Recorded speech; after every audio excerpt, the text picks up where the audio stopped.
Jamie Oliver's coming to Australia with his Ministry of Food, so I thought it would be a great idea to show him that we've already embraced his food revolution.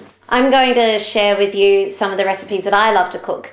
All you have to do is cook a dish, take a photo of that dish and hopefully with you in it, and post it to our Masterchefreject Facebook page, or you can email us at masterchefreject@gmail.com. We want to get 1,000 photos of people cooking a dish, so if you can, pass the recipe on, share it with your family and friends, and let's show Mr. Oliver that we know how to cook.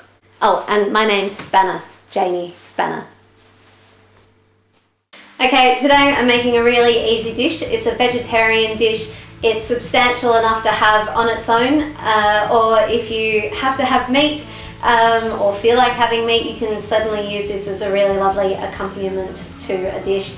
It's called Janie's pan-fried chickpea dish, and what I'm going to do right now is add some onions. It's a one pan dish, which is great. You don't have lots of dishes to do. We'll also add some garlic. I've minced this, but you can also just finely chop a couple of cloves.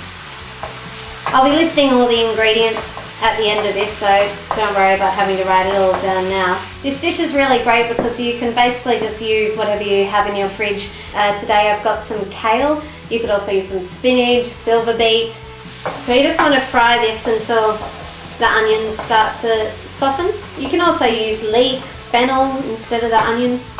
I'm going to add some zucchini, so I've just diced that, and I'm going to actually fry that until it starts to brown. This is a really nutritious meal. Chickpeas full of protein. I'm using kale. There's many different types of kale. The easiest one to get hold of is probably better known as Tuscan cabbage, but it's so good for you and it tastes really good. So now I'm going to add a tin of chickpeas.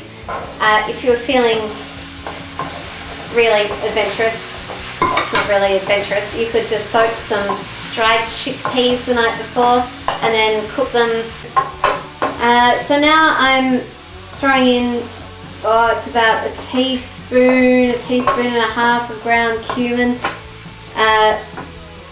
I'm also going to put in about a teaspoon or so of sweet smoked paprika, and just move it around and let the spices start cooking in to the rest of the ingredients. Oh, I should also mention I'm going to use some saffron today. I'll get to that in a minute. Saffron is quite expensive, so... More expensive per ounce than gold. Yes, Derek. That's fine, I'm only using a little bit. Do you know that from every stamen of a saffron plant, there are only 2 stamen? I don't know, not from every stamen there's 2 stamen. From every plant, from every stem of it, there are only 2 of the little bits. So can you imagine Derek, how many bits that makes to get a small tub? Jesus, Derek. Exactly. He made it. Now I'm just going to put in a pinch of cardamom. Cardamom is quite strong, so that's probably a quarter of a teaspoon. You can smell the cardamom straight away. It's a beautiful spice, but you do have to be restrained with it.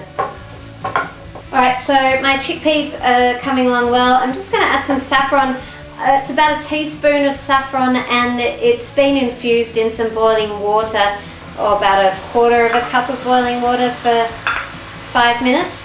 I'm going to turn this down to a low heat and add some kale. Kale is sort of, it's a bit tough raw.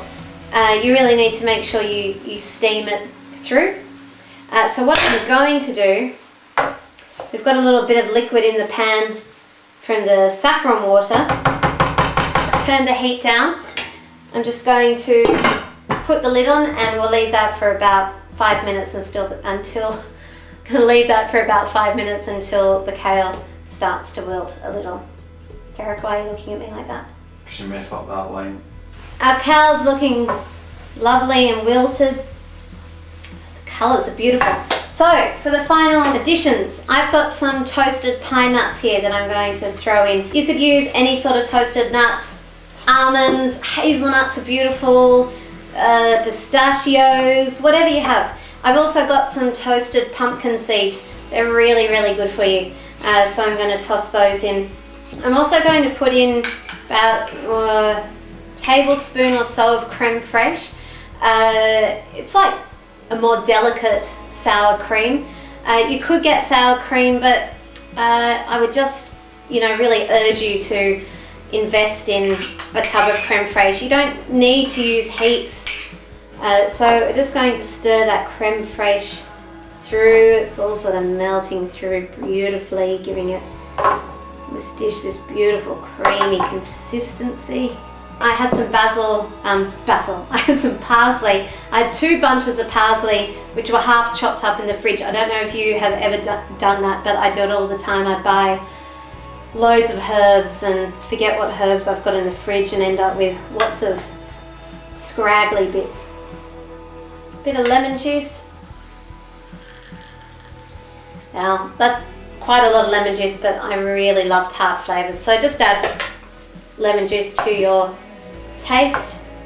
Alright, this is ready to eat. All this needs for me is a bit of crusty bread, which I have over here. I love crusty bread. If the last meal I had on earth was just crusty bread and a glass of red wine, I would be a happy woman. Alright, I hope you enjoyed this dish. I will really look forward to seeing your photos, and remember, you can always get in touch with me by email or on Facebook if you have any questions. Bye!